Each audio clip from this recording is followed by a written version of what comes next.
আসসালামু আলাইকুম। আজকে বেগম খালেদা জিয়াকে দাফন করলে জীবন থেকে চলে যাবে, আমাদের জীবন থেকে 2025 সালে চলে যাবে আজকে। আর এই দিনগুলো আর কখনো পাবো না। আজকে আপনি আমাকে থাবড় মারছেন, এই থাবড়ের ইয়েটা আমার মনে যেন না আসে, সব কিছু ভুলে যাই। নামাজ পড়ছে, ওই নামাজটা নিতে পারবে, যদি তার ভিতরে কত আমল থাকে ওইটা নিতে পারবে। আজকে এই কোটি টাকা সবই পড়ে রয়েছে, কিছু কি নিতে পারছে?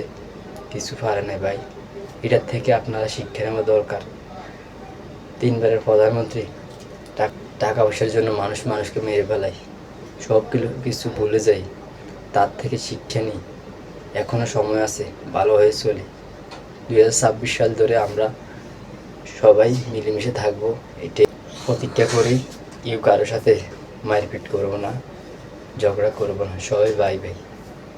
এটাই আপনাদের কাছে চাই। সবাই ভালো থাকবেন। 2025 সাল। আল্লাহ হাফেজ, ভালো থাকেন। আসসালামু আলাইকুম।